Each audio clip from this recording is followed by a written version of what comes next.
மேற்கு ஒன்றியம் வெங்கனூர் ஊராட்சியில் கழக இளைஞரணி செயலாளர், தமிழ்நாட்டினுடைய துணை முதலமைச்சர், கழகத்தினுடைய இளைஞரணி செயலாளர் உதயநிதி ஸ்டாலின் அவருடைய பிறந்தநாள் திராவிட மாடல் அரசின் சாதனை விளக்க கூட்டத்தினுடைய தலைவர், ஒன்றிய கழகத்தினுடைய ஆற்றல் மிக்க செயலாளர், அன்புக்கும் மரியாதைக்கும் உரிய அண்ணன் அசோக சக்கரவர்த்தி அவர்களே, வரவேற்புரையாற்றி அமர்ந்திருக்கிற கிளை செயலாளர் அண்ணன் பத்மநாபன் அவர்களே, முன்னிலை பொறுப்பினை ஏற்றிருக்கிற ஒன்றிய பொருளாளர் அண்ணன் செல்வம் அவர்களே, ஊராட்சி மன்ற தலைவர் அண்ணன் கருணாநிதி அவர்களே, கிளை செயலாளர் ரவி அவர்களே, கிளை பிரதிநிதி செல்வராஜ் அவர்களே, கிளை பிரதிநிதி சகோதரி ஜெயலட்சுமி அவர்களே, கிளை பிரதிநிதி சகோதரர் ஆரோக்கியதாஸ் அவர்களே, கிளை அவைத்தலைவர் வெங்கனூர் பழனிசாமி அவர்களே, கிளை அவைத்தலைவர் அண்ணா காலனி வெங்கனூர் ஆறுமுகம் அவர்களே, எங்களுக்கெல்லாம்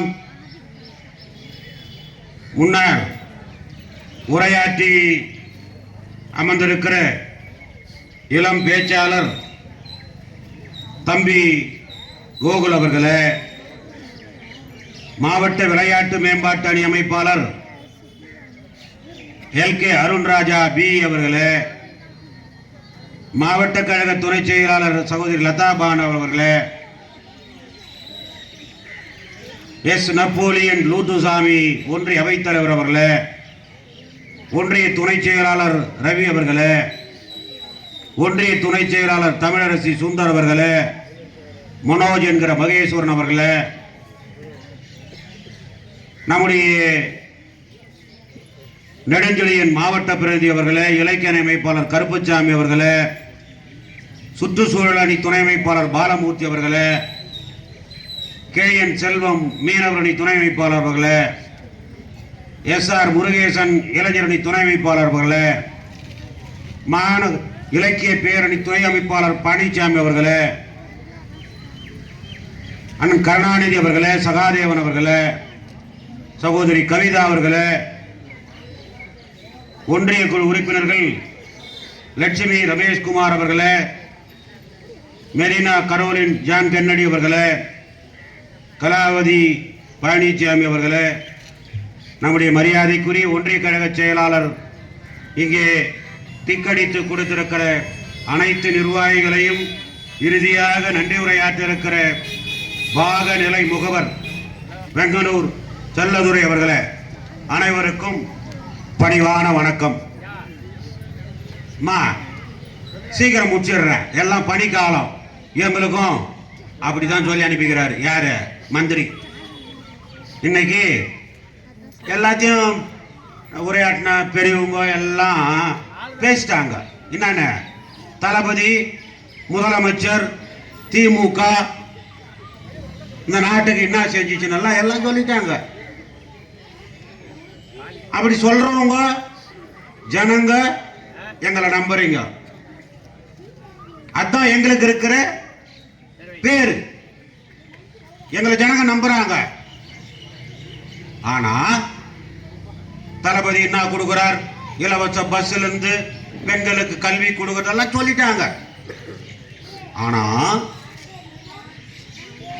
3 நாளைக்கு முன்னாடி நான் வரும்போது மாவட்ட செயலாளருடைய PA கொஞ்சம் சொல்லிட்டேன், இங்க நம்முடைய மரியாதைக்குரிய ஐயா சேர்மன் ஐயா கிட்டையும் சொல்லிட்டேன். இன்னைக்கு ஒரு சில மணி கட்டுறதுனே வந்துட்டேன். ஏண்டானா கண்ணு பொறுக்கலை அம்மா. யாரு உதயநிதியை பார்த்தாவே பொறுக்கலை சார். நான் எங்களுக்கு என்ன சொல்லிக்கிறேன் கேட்டுக்கோ. சொன்னா இல்ல தம்பி சின்ன பையன் தான் அருமையா சொன்னார். திமுக என்ன செஞ்சிச்சின்னு சொன்னார். திமுக இப்போ செஞ்சது அவர் சொல்றார். ஆனா உதயநிதி வந்தா மட்டும் இந்த நொல்லகண்ணுங்களுக்கு நோப்பாலம். ஏண்டானா சொன்னார் இல்ல, டேய் சாதாரண சாமானிய குடும்பத்திலிருந்து வந்த தலைவர்ரா கலைஞர். இந்த திராவிட இயக்கம், திராவிட முன்னேற்ற கழகம் இது இல்லைன்னா சொன்னார் இல்ல அந்த தம்பி, அவர் சொல்லாததை நான் சொல்றேன். நூற்றாண்டை கடந்த இயக்கம் திராவிட இயக்கம். இவை எல்லாவற்றிற்கும்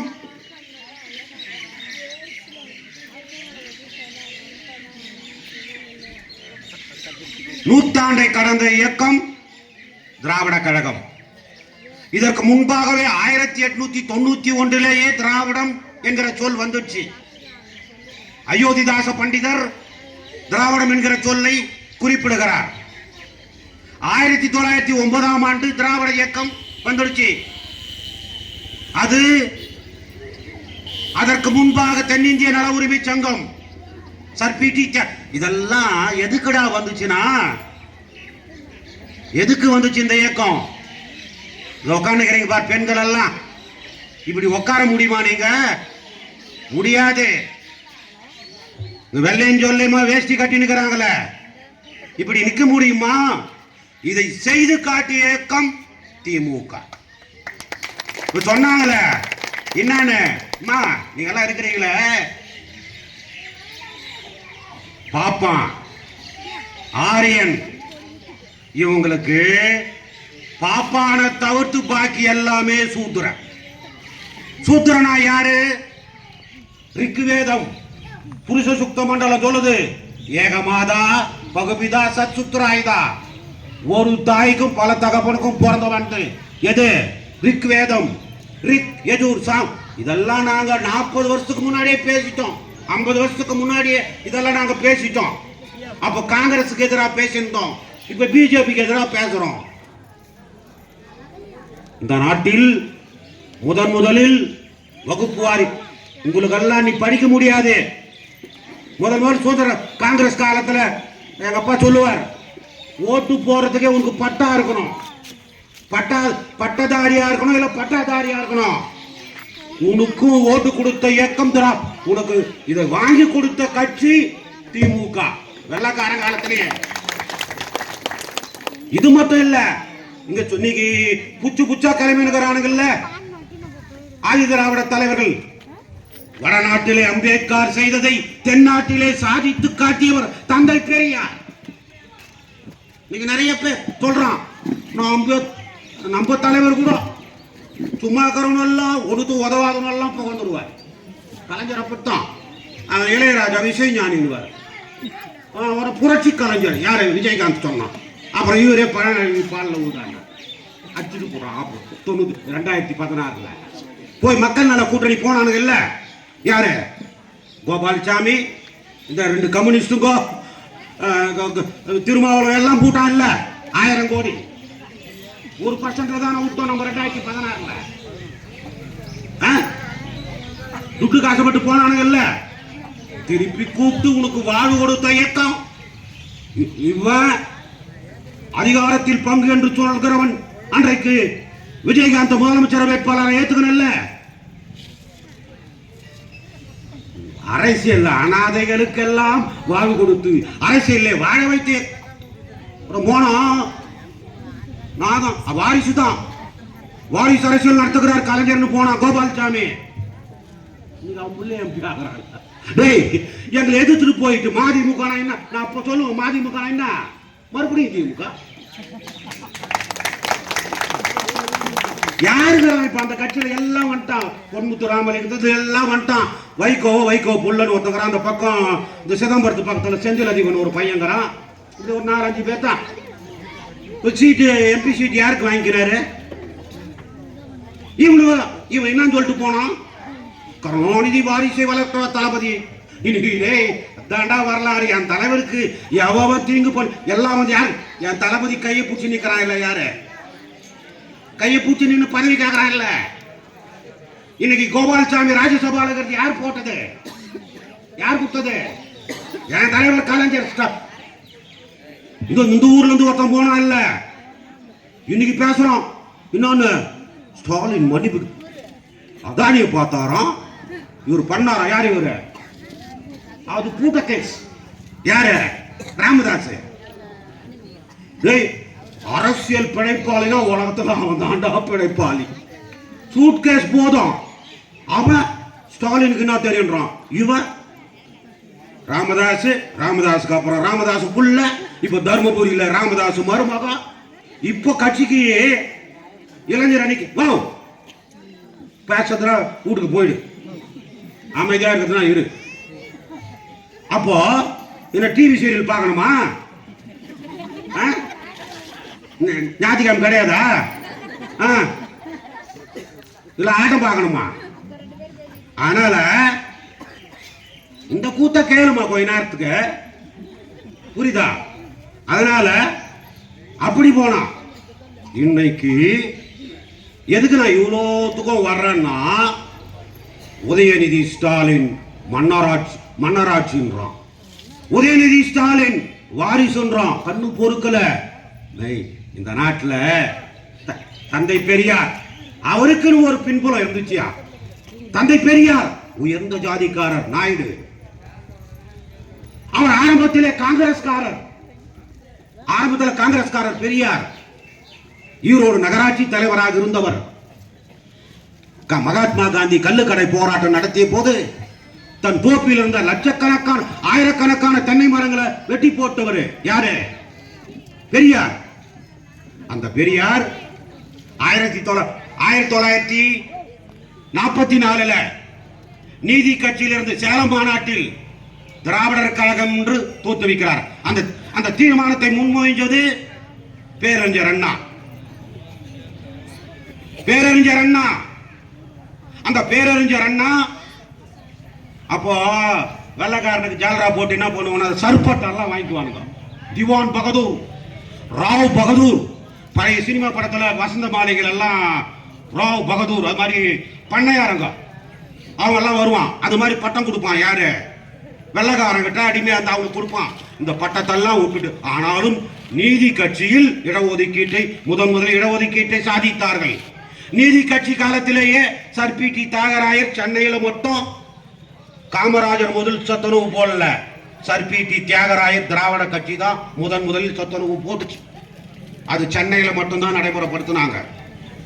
அந்த பெரியார் காங்கிரஸ்ல இருந்து வெளியே வந்துடுறார் 1944.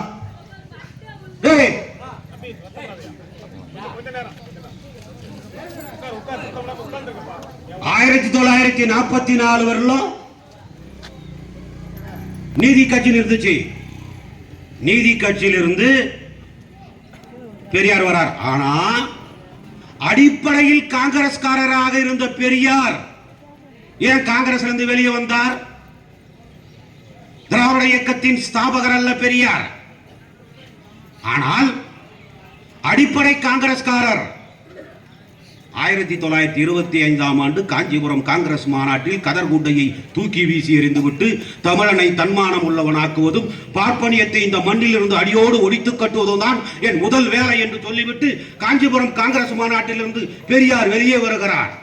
வெளியே வந்த பெரியாரை பார்த்து கேட்கிறார்கள், நீங்க காங்கிரஸ் பார்ப்பனியம் என்கிற மிகப்பெரிய மலையோடு மோதுகிறீர்களே, அந்த காங்கிரஸை வீழ்த்த உங்களால் முடியுமா என்று கேட்டபோது பெரியார் சொல்லுகிறார், எனக்கு தெரியும், நான் காங்கிரஸ் பார்ப்பனியம் என்கிற மிகப்பெரிய மலையோடு மோதுகிறேன். அந்த மலையை என் மயிரால் கட்டி இருக்கிறேன். வந்தால் மலை, போனால் மயிர் என்று சொல்லி காங்கிரஸை வீழ்த்தி காட்டிய தலைவர் தந்தை பெரியார்.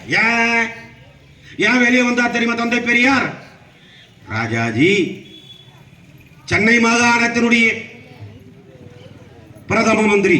அப்படி சென்னையில் இருந்து பெங்களூர் கர்நாடக மாநிலம் வரணும், ஒரே மாநிலம். சென்னை ராஜதானி. அப்போ அதனுடைய சர்வாதிகாரி மாதிரி யாரு? ராஜாஜி. என்ன கொண்டு வந்தா தெரியுமா? குலக்கல்வி திட்டம். இப்போ அதே கல்வி திட்டத்தை தான் மோடி கொண்டு வந்துகிறார். விஸ்வகர்மான்னு கொண்டு வரான். அந்த விஸ்வகர்மா திட்டத்தை இன்னைக்கு தினத்தந்தியில அந்த ஒரு பக்கம் அந்த கட்டுரை எழுதிக்கிறாங்க. விஸ்வகர்மா என்னன்னா தொழில் செய்யறது வரலாம், எனக்கு வேணான்றான் வரலாம். இந்த விஸ்வகர்மா திட்டத்தில் படிக்கணும் அந்த பிள்ளைங்க. அதனாலதான் பெரியார் வந்த பெரியார் 1925 காங்கிரஸில் இருந்து வெளியே வந்து விடுகிறார். 44 திராவிட இயக்கத்தை தோற்றுவிக்கிறார். பெரியாரிடமிருந்து முரண்பட்டு 1949 ஆண்டு அண்ணா கொட்டுமடையில் ராபின்சன் பூங்காவில் திராவிட முன்னேற்ற கழகத்தை தோற்றுவிக்கிறார். இதை நான் எதுக்கு சொல்றேன்னா, இன்றைக்கு யார் உதயநிதி என்று கேட்கிற அந்த அற்பர்களுக்கு சொல்லிக் கொள்ளுகிறேன், பெரியாரின் கொல்லு பேர பிள்ளை உதயநிதி. போதுமாடா? இதை விட தகுதி வேற என்ன வேணும்? பார்ப்பனியத்தின் முதுகெலும்பை ஒடித்து பெரியார் தன் கைத்தடியாக வைத்துக் கொண்டிருந்தார். பெரியார் வைத்திருந்தது தடி அல்ல. இன்றைக்கு அந்த தடியை உதயநிதி கொடுத்து விட்டு போயிருக்கிறார். அந்த தடி பார்ப்பனியத்தின் முதுகெலும்பை ஓடித்த பெரியாரின் கைத்தடி உதயநிதி இருக்கிறது. அந்த கைத்தடி சனாதானத்தை சாய்க்கும், ஆரியத்தை வீழ்த்தும். ஒரு சாமியார் வேலை பேசினா என்ன சொன்னா, 10 கோடி ரூபாய் கொடுக்கிறேன். யாருக்கு? உதயநிதி ஸ்டாலின் தலையாத்திர 10 கோடி கொடுக்கிறேன். போடா. ஏன் சொல்லட்டுமா? இன்னைக்கு உதயநிதி நாங்க ஏத்துக்கின பிறகு நீ யாரா? நாங்கள் ஏற்றுக்கொண்டோம். அண்ணா முதல் பொதுச் செயலாளர் திராவிட முன்னேற்ற கழகம். அண்ணாவுக்கு தலைவர் பெரியார். திராவிட முன்னேற்ற கழகத்தை பெரியார் இவரிருந்து பிரிந்து திராவிட முன்னேற்ற கழகம் என்று அண்ணா தோற்றுவித்த போது என் தலைவர் இருந்த நாற்காலி காலியாக இருக்கும். அது என் தலைவர் என்றேனும் ஒன்று அமர்ந்தார் என்று கடைசி வரை பொதுச் செயலாளர் தான். திராவிட முன்னேற்ற கழகத்திற்கு முதல் பொதுச் செயலாளர் பேரறிஞர் அண்ணா. அந்த பேரறிஞர் அண்ணா யாரை அடையாளம் காட்டினார்? முத்தமிழறிஞர் கலைஞரை அடையாளம் காட்டினார். கலைஞரை யாரை அடையாளம் காட்டினார்? கலைஞர் அடையாளம் காட்டவில்லை. கலைஞருடைய பிள்ளை என்பதால் ஸ்டாலினுக்கு நஷ்டம், லாபம் அல்ல. கலைஞருடைய பிள்ளை என்பதால் தான் அவருக்கு எல்லாமே தாமதமாக கிடைத்தது. 23 வயசு பையன் லல்லு பிரசாத் புள்ள 15-20 வருஷத்துக்கு முன்னாடியே முதலமைச்சர் ஆயிட்டான். தேஜி பிரதாப் யாதவ் ஒரு போராட்டம் நடத்தல, ஒன்னும் நடத்தல. யாரு? முலாயம் சிங் யாதவ் பையன், இப்போ சமாஜ்வாடி கட்சியினுடைய எம்பி. அவனும் முதலமைச்சர், உத்தரப்பிரதேசத்துக்கு முதலமைச்சர் ஆயிட்டான். தளபதி இப்போதான் 21ஆம் ஆண்டு தான் முதலமைச்சர் ஆனார். நான் நேர்காணலின் போதே சொன்ன தளபதி கிட்ட, நீங்க தாமதமாக வந்தீர்கள், உதயநிதி கொண்டு வாருங்கள் என்று கலைஞர் உடல்நலிவுற்றிருக்கிற போது நேர்காணலுக்கு போகும் போதே நான் சொன்னவன். ஏனென்றால் அப்போதே அவர் முரசொலி பத்திரிகையின் நிர்வாக இயக்குனர். இப்படி படிப்படியாக வளர்ந்து வருகிற இயக்கம் திராவிட முன்னேற்ற கழகம். ஆனால் திமுகவின் மீது மட்டும், ஸ்டாலின் மீது மட்டும், கலைஞர் மீது மட்டும் ஏன் இந்த வஞ்சம், ஏன் இந்த கோபம்? சொன்னா யாரு? நான் சொன்ன ஆரம்பத்தில் பெரியாருக்குன்னு ஒரு பின்புலம் இருந்துச்சு. அவர் நாயக்கர், நாயுடு, அவர் உயர்ந்த ஜாதி, ஆனால் தாழ்த்தப்பட்ட மக்களுக்காக பாடுபட்டார். அவர் ஆண் பெண் விடுதலைக்காக பாடுபட்டார்.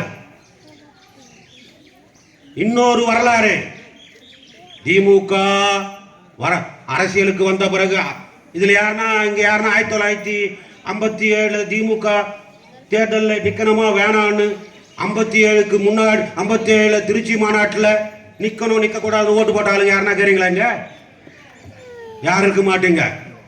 எங்க அப்பா போட்டவர். அப்படி கேட்டு தான் 49 கட்சி ஆரம்பிச்சு 57 தான் திமுக தேர்தலில் நிக்குது. எப்போ? 49 கட்சி ஆரம்பித்து 57 தான் முதல் தேர்தலை திமுக சந்திக்கிறது. அண்ணா, கலைஞர், பேராசிரியர், நாவலர் உட்பட 15 பேர் சட்டமன்ற உறுப்பினர்களாக சட்டமன்றத்துக்கு செல்கிறார்கள். எப்போ? 57. இந்த 15 பேரையும் தோற்கடிக்க வேண்டும் என்று 62 யாரு கங்கணம் கட்டுறது? காமராஜர், ராஜாஜி 2 பேருமே அப்போ எதில் இருக்கிறாங்க? காங்கிரஸில் இருக்கிறாங்க. காமராஜரும் காங்கிரஸில் இருக்கிறார், ராஜாஜியும் காங்கிரஸில் இருக்கிறார். அந்த காமராஜரும் இவங்களை என்ன பண்றாங்க? அப்போது தோற்கடிப்பதற்கு முயற்சி செய்கிறார்கள். அந்த 15 பேரில் அண்ணா உட்பட, நாவலர் உட்பட, பேராசிரியர் உட்பட 14 பேர் தோற்று போய் விடுகிறார்கள். அண்ணா உட்பட. இப்ப சொல்றீங்களே ஓட்டுக்கு துட்டு கொடுக்குறாங்க, ஓட்டு கொடுக்குறாங்க, எல்லாம் ஓட்டுக்கு துட்டு. இங்க சொன்னார் யார்? இளைஞரணி அமைப்பாளர் சொன்னார், இங்க வந்து உட்காந்துக்கிறவங்க எல்லாம் துட்டு வாங்காம வந்து உட்காந்துக்கிறாங்க.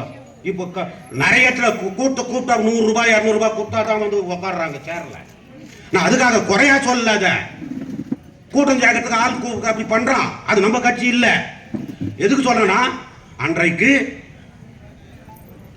இந்த இயக்கத்திற்கு தந்தை பெரியார் 62 தேர்தல்ல பண்ணும்போது அண்ணாவை தோக்கடிக்கிறதுக்கு காமராஜர் 5 ரூபாய் கொடுத்து வெங்கடாஜலபதி படத்து மேல சத்தியம் வாங்கி ஓட்டு கேட்கிறாங்க. அண்ணா சொல்றார், இந்த ஒரு அண்ணாதுரை 5 ரூபாய் கொடுத்து வெங்கடாஜலபதி படத்தின் மீது சத்தியம் வாங்கி இந்த அண்ணாதுரை தோற்கடித்து விடலாம். ஆனால் அண்ணாதுரை வீழ்ந்தாலும் 1000 அண்ணாதுரை தோன்றுவார்கள். இந்த திமுக ஆல விருட்சம் என விரிந்து கிடக்கும். தமிழுக்கும் தமிழ் பண்பாட்டுக்கும் இந்த திமுக என்றென்றைக்கும் பணியாற்றினார். ஆனா அந்த தேர்தல்ல அண்ணா தோத்துறார். அண்ணா தோத்துறார். எப்போ? 62 தேர்தல்ல. யார் அண்ணா எதிர்த்து நின்று தெரியுமா? மிகப்பெரிய பஸ் ஓனர் நடேச மோலியார். கலைஞரும் நிற்கிறார். கலைஞரை எதிர்த்து அரசியல் பண்ணது யார் தெரியுமா? கலைஞரை எதிர்த்து நின்றது யார் தெரியுமா? மிகப்பெரிய பஸ் ஓனர் பரிசுத்த நாடார். காமராஜரை அங்க போனாதான் அங்கதான் தங்குவார். அந்த தேர்தல்ல தான் யாரு? காமராஜர். பச்சை தமிழர் காமராஜரை நான் ஆதரிக்கிறேன் என்றார். யாரு? நீங்க சொல்றீங்களா வரலாறு? பெரியார். ஆமாயா, ஏன் ஆதரித்தார்? எவன் படித்தால், சூதரன் படித்தால் அவன் காதலே ஈயத்த காய்ச்சி ஊத்தனான பாப்பான். அவனெல்லாம் படிக்கிறதுக்கு ஊர் பள்ளிக்கூடம் தந்துட்டான் காமராஜர். அந்த காமராஜர் தோக்கணும்னு காமராஜர் வரக்கூடாது நானுங்க. ஆனா பெரியார் பச்சை 62 67 தேர்தலில் பெரியார் காங்கிரஸை ஆதரிக்கிறார். அப்போ அப்பதான் அந்த 62 தேர்தல தான் அண்ணாதுரை தேவடியா புள்ளன் எழுதி வைக்கிறாங்க. எங்க? காஞ்சிபுரத்துல. அந்த தட்டிக்கு நேரா அண்ணா என்ன பண்றாரு? ஒரு ஸ்டூல் போட்டு பெட்ரமாக்ஸ் லைட் வைக்கிறார். வச்சது மட்டும் இல்ல, இந்த விளம்பரம் இருட்டிலும் அழகாய் தெரிய பெட்ரமாக்ஸ் உபயம் அண்ணாதுரை. அப்படி ஏதி அண்ணா. அந்த அண்ணா 62 தோத்துறார். ஆனால் 55 பேர் 50 எம்எல்ஏ போறான் 62. இது எதுக்கு சொல்றேன்னா, அந்த பெரியார் என்று பின்புலம் இருந்தது. அண்ணா மோலியார் அந்த காலத்துல சொல்லுவான், தொண்டை நாடு சான்றோர் உடைத்து பெரிய படிப்பாளிங்க ஆற்காடு சரி ராமசாமி மோலியார், லட்சுமண சாமி மோலியார், மு வரதராசனார், இவங்கெல்லாம் மோலியார் அறிவாளிங்க. யார்? ஈரா செழியன், நாவலர் நெடுஞ்செழியன், பேராசிரியர் அன்பழகன், ஜி விஸ்வநாதன், இவங்க எல்லாம் அண்ணா மறைவுக்கு பிறகு கலைஞர் தலைவராயத்துக்கு பயந்தாங்க. பயந்தில்ல, அவர் என்ன படிக்காது. ஆனா அண்ணா அன்றைக்கு என்றைக்கும் கலைஞரோடு இருந்து நின்று சாதித்து இந்த இயக்கத்திற்கு அண்ணா நாவலருக்கு பிறகு பொதுச் செயலாளராகி என்றைக்கும் நோய் போது உதிராதிருந்த தலைவர் யார் தெரியுமா? பேராசிரியர். சொன்ன அண்ணா கலைஞரை தலைவராக அடையாளம் காட்டினார். தளபதியை கலைஞர் அடையாளம் காட்டவில்லை. நான் காட்டுகிறேன். தளபதி தான் அடுத்த திமுகவை வழிநடத்தக்கூடிய தலைவர் என்று அடையாளம் காட்டியவர் பொதுச் செயலாளர் பேராசிரியர். அந்த அண்ணாவுக்கு பின்புலம் இருந்தது. காமராஜர் அதிகம் படிக்காதவர் தான், ஆனால் நாடார் சமுதாயம் அவருக்கு பின்புலம் இருந்தது. காயிதே மில்லத், எம்ஜிஆர் திரைப்பட நடிகர், திரைப்பட மோகம் இருந்தது. ஆனா எந்த பின்புலமும் இல்லாமல் தன்னுடைய நுண்மா நுழைவுலத்தால் அறிவால் ஆற்றலால், தகுதியால், திறமையால், எழுத்தால், பேச்சால். அவருடைய வாழ்வே போராட்டம், போராட்டமே வாழ்க்கை என்று வென்று நின்று அரசியலிலே சாதித்து காட்டிய ஒரு தலைவர் என்றால் அதுதான் ஒரே தலைவர் டாக்டர் முத்தமிழறிஞர் டாக்டர் கலைஞர். இன்னைக்கு எவனையோ எடுத்துக்காட்டு கொள்ளுகிறார். இந்த மோட்டிவேஷன் ஸ்பீச் எல்லாம் பேசுறான் கல்லூரியில போய். இளைஞர்களே, நீங்களும் சாதாரணமான நிலையிலிருந்தும் சரித்திரம் படைக்க முடியுமா என்று சொன்னால் கலைஞரை பின்பற்றுங்கள், கலைஞரை படியுங்கள், கலைஞரை சுவாசியுங்கள். அதுதான் எதிர்காலம். அவர் தான்டா இந்த நாட்டில் சொன்னாங்கல்ல, இந்த பொம்பளைகள்லாம் ஒரே ஒண்ணுதான், மற்றதெல்லாம் இலவசம் கொடுக்குறான், அது கொடுக்குறான்றதுல பெண்களுக்கு சொத்திலே சம பங்கு உரிமை. நேருடைய அமைச்சரவையில் அம்பேத்கராலே சாதிக்க முடியாததை கலைஞர் 1989 ஒரே கையெழுத்துல போட்டு பெண்களுக்கெல்லாம் சொத்துல சம பங்கு உரிமை கொடுத்தார். நேரு அமைச்சரவையில் அம்பேத்கராலே முடியல. யாரால? சட்டம் எழுதிய அம்பேத்கரால அந்த திட்டத்தை காங்கிரஸ் தோக்கடிச்சு கொடுத்தவர் கலைஞர்.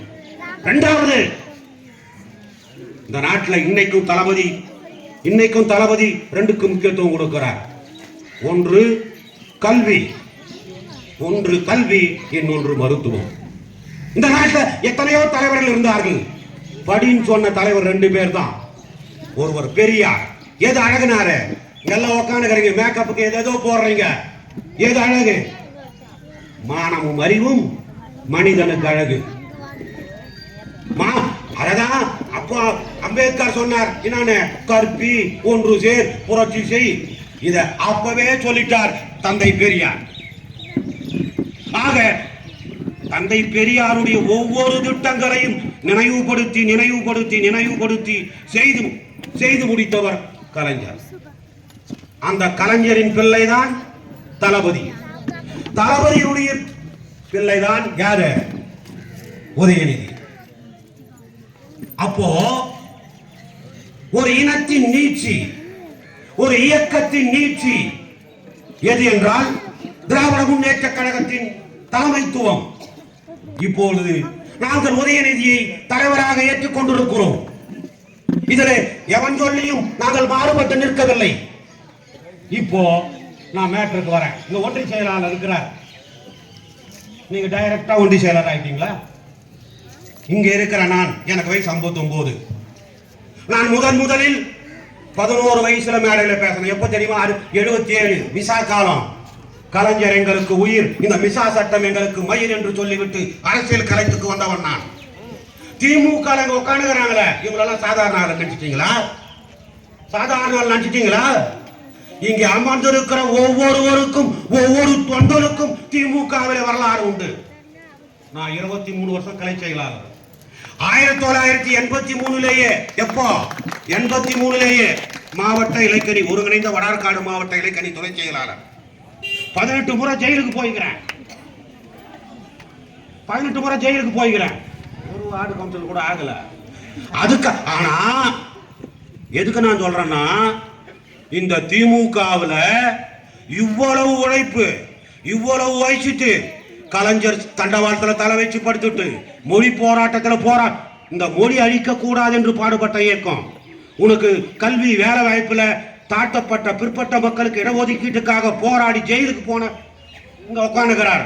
நான் கொல்தன தேவநாகரி வரிவடைத்துள்ள இந்தி மொழிதான் இந்தியாவின் ஆட்சி மொழி என்ற சட்டத்தை நான் கல்லூரி மாணவனாக இருந்த போது கொளுத்தினேன். அப்போது எம்ஜிஆர் கலைஞரை கைது செய்தார். சட்டமன்ற உறுப்பினர்கள் 13 பேர் ராஜினாமா பண்ணாங்க. அப்போ அன்னைக்கு தான் நான் முதலில் கலைஞர் மீது எனக்கு கோபம் வந்தது. ஏண்டானா கலைஞரை கைது செய்து அவருக்கு என்ன பண்ண தெரியுமா? கட்டம் போட்ட சொக்கா, அரை டவுசர் கொடுத்து, அலுமினிய தட்டை கொடுத்து அழகு பார்த்தான் அந்த எம்ஜிஆர். எந்த எம்ஜிஆர் தெரியுமா? நான் அரசியலில் 2 பேரை எந்த சூழ்நிலையிலும் மதிப்பதில்லை. ஏண்டானா இங்க சொன்னான நம்ம தம்பி 18 வயசா, நான் 11 வயசுல அரசியலுக்கு வந்துட்டேன். 15 வயதுல தலைமை கழக பேச்சாளர். இது என் வரலாறு. நான் எதுக்கு இதெல்லாம் சொல்றேன்னா, சப்ஜெக்டை நான் சொல்றேன், அதோட முடிக்கிறேன். எனக்கு 18 முறை ஜெயிலுக்கு போய்கிறேன். எல்லா போராட்டத்திலையும் கலந்துக்கிறேன். இவ்வளவையும் செய்துவிட்டு நாங்கள் இருக்கிறோம், இடஒதுக்கீட்டுக்காக போராடி இருக்கிறோம்.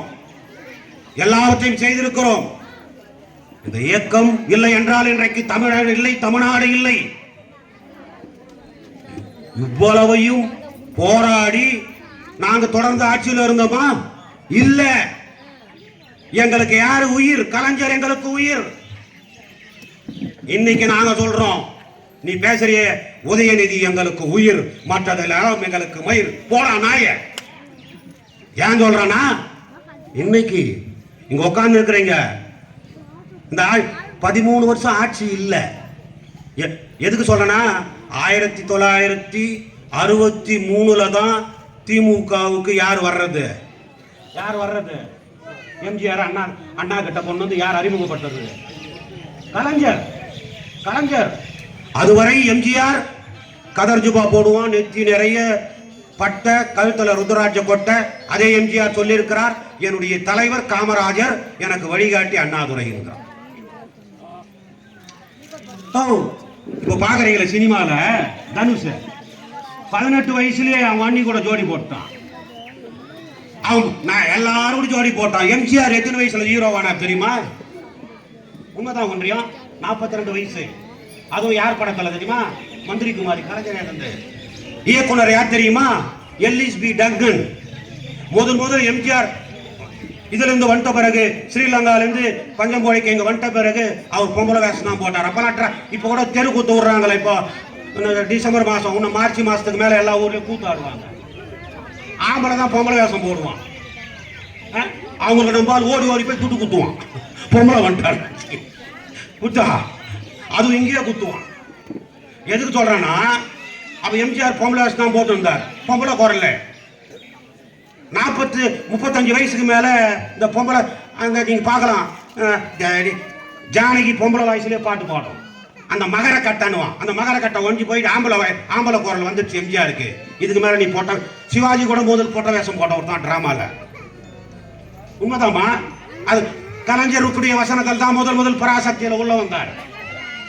அந்த எம்ஜிஆர் 42 வயசுல அப்போ சின்ன வேஷம் தான் போட்டு வராரு. அது வரலாம் 42 வயசுல எல்லிஸ்.பி. டங்கன் கிட்ட போய் கலைஞர் தான் கதை வசனம் எழுத வேண்டும் என்று எல்லிஸ்.பி. டங்கன் ஒற்றை காலையில் நிற்கிறார். கலைஞர் எம்ஜிஆர் ஹீரோவா பாடுன்னு ஒத்த காலில் நிற்கிறார்.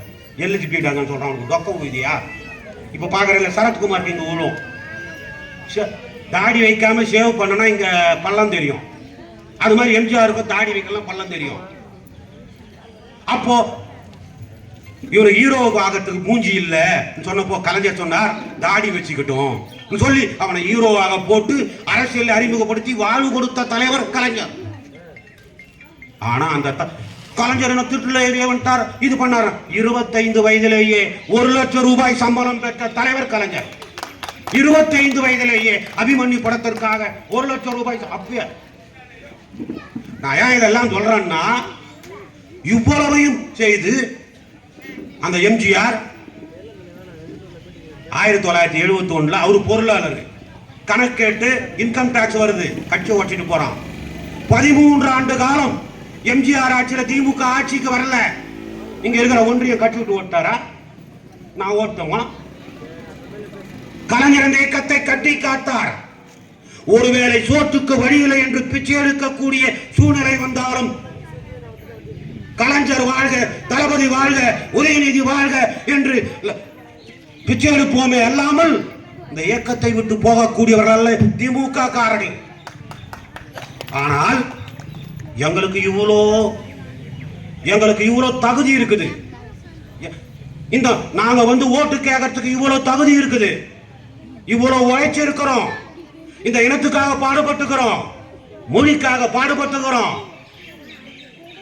டேய் குப்பா விஜய், நான் ஓப்பனா கேட்கிறேன், நீ என்னடா பண்ண? என்ன பண்ண? வீரபாண்டிய கட்டபொம்மன் படத்திலே கேட்பார் சிவாஜி, நீதான் வீரபாண்டிய கட்டபொம்மன் என்பவரோ என்று கேட்டபோது, ஆம் நீதான் ஜாக்சன் துரை என்பவரோ என்று நட்பு நாடி வந்திருக்கிறோம், அதையே நாடி நாமும் வந்துள்ளோம். நட்பு சொல்ற பிறகு சொல்லுவான், எனக்கு வரி கொடு, கிஸ்தி கொடுன்னு சொல்வது. வரி, வட்டி, திரை, கிஸ்தி, வானம் பொழிகிறது, பூமி விளைகிறது, உனக்கேன் கொடுக்க வேண்டும் கிறிஸ்தி? எங்களோடு வயலுக்கு வந்தாயா, நாட்டு நட்டாயா, களை பறித்தாயா, காணிவார் உறவர்களுக்கு கஞ்சி கலையும் சுமந்தாயா அல்லது அங்கே கொஞ்சி விளையாடும் வெண்கொல பெண்களுக்கு மஞ்சள் அரைத்து பணி புரிந்தாயா அல்லது நீ என்ன மாமனா மச்சானா மானம் கெட்டவனே யாரை கேட்கிறாய் வரி எவரை கேட்கிறாய் கிறிஸ்து போரடித்து நெற்குவிக்கும் மேலை நாட்டு உழவர் கூட்டம் பரங்கியர் உடல்களை போரடித்து தலைகளை நெற்கதிர்களாக குடித்து விடும் ஜாக்கிரதை என்று கேட்டானே பச்சை தமிழன் கட்டபொம்மன். நான் கேட்கிறேன், இந்த டே விஜய், நீ மொழி போராட்டத்திற்காக போராடினாயா? என் தலைவனை போல தண்டவாளத்திலே தலை வைத்து படுத்தாயா? இடஒதுக்கீட்டுக்காக போராடினாயா? அப்போ நான் கேட்கிறேன், எந்த தகுதியும் இல்லாமல் 2026 நான் முதலமைச்சர் ஆயிடுவேன். இங்கெல்லாம் ஓட்டு போறவங்களா கேன பேசுங்களா? அதிகார மோகத்தை வைத்து எம்ஜிஆர் வந்ததுனால எல்லாம் வந்ததுதான் பாக்குறியா? இந்த பெண்களை நான் விரும்பி வேண்டி வணங்கி கேட்டுக் கொள்ளுகிறேன். நான் விஜய்க்கும் நான் சொல்லிக்கிறேன், தம்பி, நீ முதல்ல முண்டாட்டி விட்டுக்கிற பாரு, லண்டன்ல விட்டு பூட்டாயா அவன் முண்டாட்டி? அவன் உண்மைதான், லண்டன்ல தனியாகிறா, டைவர்ஸ் அப்ளை பண்ணிட்டா. முதல்ல உன் பொண்டாட்டியை கூட்டினு வந்து ஒழுங்கா வாழ்க்கை நடத்துறா, அப்புறம் தமிழ்நாட்டை வந்து ஆளுவ. நீ கேட்கிற 200 தொகுதிகளில் வெற்போம் என்று இருமாப்போடு சொல்லுகிறாய். 234 ஜெயிப்போம்னு இருமாப்போடு சொல்லுவோம். ஏன் சொல்றாங்க தெரியுமா? இந்த தமிழ்நாட்டினுடைய வரலாற்றில் ஒரு தனிப்பட்ட கட்சி வென்ற அதிகபட்ச தொகுதி ஒன்றியத்துக்கு தெரியும். 1967 திராவிட முன்னேற்ற கழகம் ஆட்சிக்கு வந்தது. நம்ம எல்லாம் ஆளாக்கின பேரறிஞர் அண்ணா தமிழ்நாட்டின் முதலமைச்சராக வந்தார். அண்ணா மூளையெல்லாம் மண்டையெல்லாம் மூளை. பேரறிஞர் அண்ணா ராஜாஜியை சொல்லுகிற போது அதே தான் சொல்லுவார்கள், மூளையெல்லாம் மண்டையெல்லாம் மூளை, ஆனால் நெஞ்சமெல்லாம் வஞ்சனை. ஏண்டா அண்ணாவை பேரறிஞர் சொல்றேன் தெரியுமா? அதான் நான் முதல் சொன்ன கலைஞர்களே பேசணும்னு சொன்ன ஒரு முறை. அண்ணாவை இந்த நாட்டிலே பாப்பாங்கிட்ட எல்லாம் ஏமாந்து போனான். பெரியார் கூட ஏமாந்துட்டார், பாப்பாங்க கலைஞர் கூட ஏமாந்துட்டார். 1967 எலெக்ஷன் நடக்குது. இன்னைக்கு சொல்றான் இல்லம்மா கூட்டணி. அன்னைக்கு அண்ணா காங்கிரஸை வீழ்த்துவதற்கு ஒரு கூட்டணி அமைத்தார். நீங்க சொல்றாங்களே கூட்டணி போடுங்க அண்ணா அமைத்தார். யார் தெரியுமா? காமராஜரை வீழ்த்துவதற்கு காங்கிரஸில் இருந்து விலகி ராஜாஜி என்ன கட்சி தோற்றுவித்தார் தெரியுமா? சுதந்திரா என்கிற கட்சியை தோற்றுவித்தார். சுதந்திரா கட்சி. அந்த கட்சியில இருந்தவங்க தான் இப்போ நேற்று 94-98 வயசான HV அண்டே. அந்த நாய் தான் அண்ணா மறைந்த பிறகு அண்ணாவுக்கு மெரினாவில் இடம் கொடுத்த போது எங்கள் வீட்டு நாய் இறந்தால் கூட அங்க இடம் கொடுப்பீங்களான்னு கேட்டவன். அந்த கேடு கெட்ட நாய் அண்டேவை எம்ஜிஆர் அமைச்சரவையில் சுகாதார மந்திரியா வச்சிருந்தான். அண்ணா திமுக அண்ணா பேர்ல கட்சி வச்சிருந்த எம்ஜிஆர் அண்ணாவை நாய்க்கு சமமாக பேசிய அண்டேவை அவன் மந்திரியா வச்சிருந்தான். யாரு? எம்ஜிஆர். நான் எதுக்கு சொல்றேன்னா, அந்த பேரறிஞர் அண்ணா 67 எலெக்ஷன்ல ராஜாஜி சுதந்திரா கட்சி கம்யூனிஸ்ட், அப்ப கல்யாண சுந்தரம் கம்யூனிஸ்ட் தலைவர் கல்யாண சுந்தரம், இந்திய கம்யூனிஸ்ட் லெப்ட் ரைட்டுடுவான். காங்கிரசுக்கு நாடு ஃபுல்லா பிரதான எதிர்கட்சி எது தெரியுங்களா? கம்யூனிஸ்ட் தான். அப்புறம் தான் முதலில் இந்தியாவிலேயே ஒரு மாநில கட்சி ஆட்சிக்கு வந்தது யார் தெரியுமா? ஜோதிபாசு. இல்ல, ஜோதிபாசு கிடையாது. கேரளாவில் நம்பூதிரிபாட், அதுக்கு அடுத்து திமுக, அதுக்கு பிறகுதான் ஜோதிபாஸ். கேரளாவில் வந்தது நம்பூதிரிபாட் மார்க்சிஸ்ட் கம்யூனிஸ்ட். அதே ஜோதிபாஸ் தான் மார்க்சிஸ்ட் கம்யூனிஸ்ட். பிறகு 25 வருஷம் இருந்தார். முதலில் அதுக்கு அடுத்து பஞ்சாபில் குர்நாம் சிங் அகாலிதளம். இதுதான் வரலாறு. அந்த அண்ணா கூட்டு போறார். அந்த 67 தேர்தலில் கலைஞர் பொருளாளர், கட்சிக்கு பொருளாளர். விருகம்பாக்கம் மாநாடு 164 தொகுதிக்கு வேட்பாளரை அண்ணா அறிவிக்கிறார். 163 அறிவிச்சிட்டார். கடைசி வேட்பாளரா யார் அறிவிக்கிறார்? என்னன்னு சொல்லி அறிவிக்கிறார்? 1 லட்சம் இல்ல. அந்த தேர்தலிலே திமுகவுக்கு நிதி திரட்டி கொடு என்று கேட்டவுடன் கலைஞர் நாடு ஃபுல்லா சுத்துறார். அவரு கூட நின்னா 10 ரூபாய், போட்டோ எடுத்துக்கினா 50 ரூபாய், தொண்டை வீட்டுல சாப்பிடணும்னா ரூபாய். இப்படி படுத்து உறங்கி தொண்டர்களோடு தொண்டர்களாக இருந்த அந்த தலைவர் பொருளாளர் 11 லட்சத்தை கொண்டு வந்து கொடுக்கிறார். அப்ப சொல்றார் அண்ணா, என் பொண்டாட்டி கூட நான் நகை வாங்க கடைக்கு வீதி போனதில்லை. என் தம்பி கருணாநிதிக்கு 10 கடை 11 கடை ஏறி இந்த மோதிரத்தை வாங்கி இருக்கிறேன். என் தம்பி கருணாநிதிக்கு இந்த மோதிரத்தை நான் போடுறேன்னு சொல்லிட்டு அந்த மோதிரத்தை அண்ணா போட்டார். அப்ப சொல்றார் கடைசியாக திருவாளர் 11 லட்சம், கருணாநிதி சைதாப்பேட்டை. போயிட்டு அவ்வளவு முடிச்சிடறேன். அப்போ 11 அப்போ கலைஞர் அந்த 11 லட்சத்தை கொடுத்த அந்த அண்ணா 1967 134 அந்த 67 தேர்தலில் 134 தொகுதியில் திமுக ஜெயிக்குது. ஜெயிச்ச உடனே அண்ணா என்னன்றாரு, விட்றா வண்டி என்றாரு. எங்க ராஜாஜி வீட்டுக்கா? பெரியார் கிட்ட விடுறாரு. பெரியார் திருச்சியில இருக்கிறார். அன்பிலும் மன்னை நாராயணசாமி கூட்டின்னு போறாங்க. அண்ணா மூஞ்சிய பாக்குறதுக்கு பெரியார் வெக்கப்படுறாரு. ஏன்டா 67 தேர்தலில் தான் அந்த தேர்தலில் தான் திமுக காரெல்லாம் தேவடியா பிள்ளைங்க. யாரு? பெரியார். அண்ணா திமுக காரெல்லாம் தேவடியா பிள்ளைன்றாரு. அண்ணா யாருன்னா யாரா சொல்றது? பெரியார் தானே, சொல்லு போட்ட விடுறாரு. அந்த தேர்தலில் தான் தஞ்சாவூர்ல பேசும்போது சொல்றார் கலைஞர், பெரியார் எங்களை தேவடியா புள்ளன்றார். சொல்லட்டும், நாங்கெல்லாம் பெரியார் பெற்றெடுத்த பிள்ளைங்க. கேவா நீ சொன்ன என் தலைமை என்ன சொன்னா பத்தியாடா? அறிஞர் யாரு? அப்போ ஜெயிச்சுட்டு அண்ணாவை கிட்ட போய் விடுறார். இந்த ஆட்சியே பெரியார் காலடிக்கு காணிக்கை என்றார். யாரு? அண்ணா. அப்பதான் யார் சொல்றான்? ராஜாஜி. என்னன்னு அண்ணாதுரை வேலையை காமிச்சிட்டான். தேன் நிலவு முடிந்தது. யார் சொல்றது?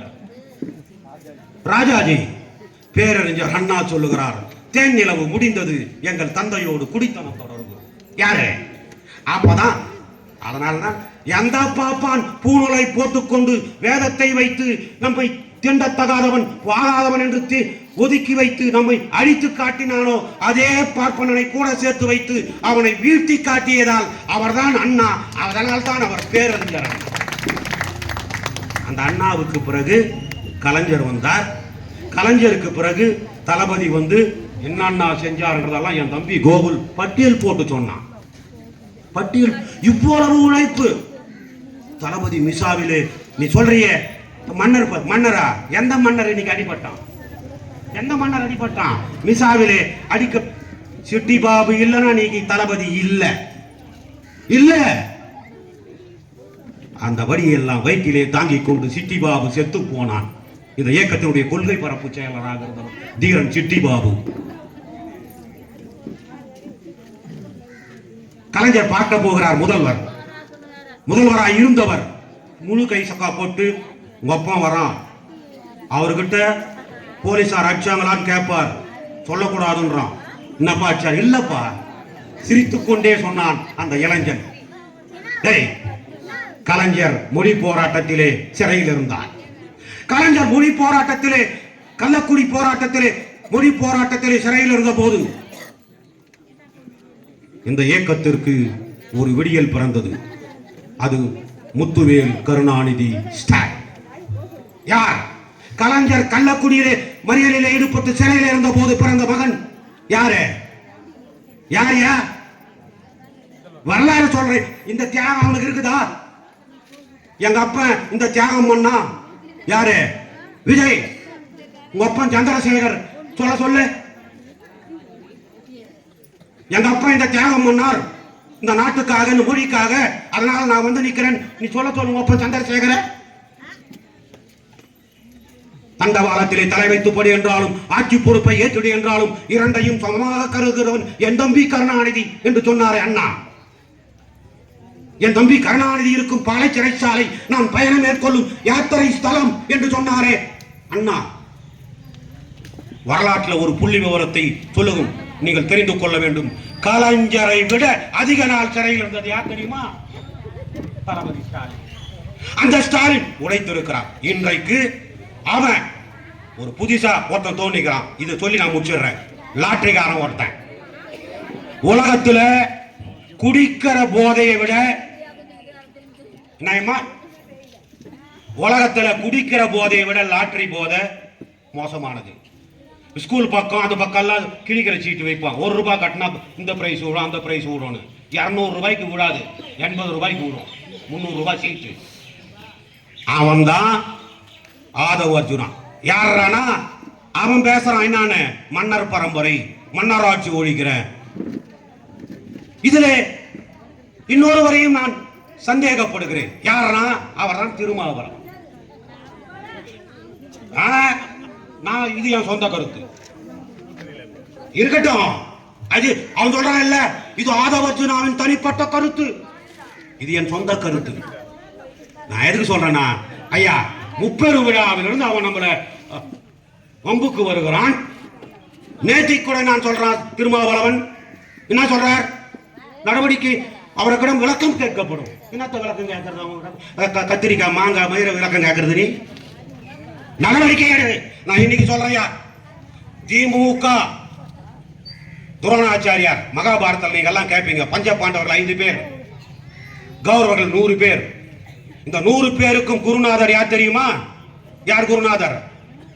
துரோணாச்சாரியார். அவர்களை வேட்டைக்கு அழைத்துக் கொண்டு போகிறார். மிகப்பெரிய ஆலமரம். அந்த ஆலமரத்திலே ஒரு புறா இருக்கிறது. அந்த புறாவை பார்த்துவிட்டு அந்த மாணவர்கள் எல்லாரையும் கேட்கிறார். பஞ்ச பாண்டவர்கள் 5 கேட்கிறார், அல்லதான் கௌரவர்களை கேட்கிறார். கடைசியா அர்ஜுனை கூப்பிட்டு, அர்ஜுனா என்ன எல்லாம் இலை தெரியுது, கால் தெரியுது, வால் தெரியுது, எல்லாம் தெரியுதுன்றான். அப்போ அர்ஜுனை கூப்பிட்டு கேட்கிறார், அர்ஜுனா என்ன தெரிகிறது என்று கேட்கிறார். அந்த புறாவினுடைய கழுத்து தெரிகிறது. விடு அம்பை என்று சொல்லுகிறார். விட்டார். அந்த அம்பு கழுத்தை தெரிக்கிறது. புறா விழுகிறது.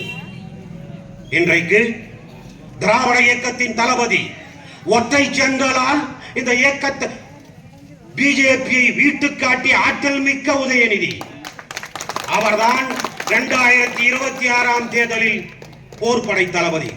நீங்க 18 நாள் போர் நடக்கும் மகாபாரதத்தில். ஒவ்வொரு நாள் ஒருத்தன் தளபதி சேனாதிபதி பட்டம் கட்டுவான் போர்ல. கடைசி கர்ணனும் ஒரு நாள் பட்டம் கட்டுவான். கர்ணன் கிட்ட இருந்தது நாகாசுரம், பிரம்மாசுரம். இன்றைக்கு தளபதியின் கையிலே பிரம்மாசுரமாக, நாகாசுரமாக சிவசங்கர், அசோக சக்கரவர்த்தியை போன்ற அம்புகள் இன்றைக்கு இருக்கிறது. இங்க இருக்கிற லட்சோப தொண்டர்களை கேட்கிறேன், திமுக அணியாக வந்தாலும், அணியாக என்ன தனியாக வந்தாலும் 234 தொகுதிகளிலும் வெல்லக்கூடிய ஆற்றல் திமுக தொண்டனுக்கு உண்டு. எவனையும் நம்பி திமுக இல்லை. நான் திமுறாகவே சொல்லுகிறேன். இதுல என்ன எங்களுக்கு என்ன கர்வமா? எங்க கனிமொழியா சொல்லிச்சு இல்ல நேத்து, கனிமொழியா 230 ஏன்னா சொன்ன இல்ல, 1971 கலைஞர் தலைவராக இருந்து 183 தொகுதி ஜெயித்தார். 183 தனியாக நின்று ஜெயித்த எங்களுக்கு 200 அடிக்க முடியாதா? கூட்டணியில் நாங்களாக எவரையும் வெளியேற்றியதில்லை. கூட்டணியுடைய தர்மத்தை என்றைக்கும் கழகம் மீறியதில்லை. மீறி வருகிறவனை எட்டி உதைக்கும். அது எவனாக இருந்தாலும் தளபதி எங்களுக்கு உயிர், உதயநிதி எங்களுக்கு உயிர், மற்ற எந்த நாய்களும் எங்களுக்கு மயிர். 2026 வெல்வோம். நன்றி, வணக்கம்.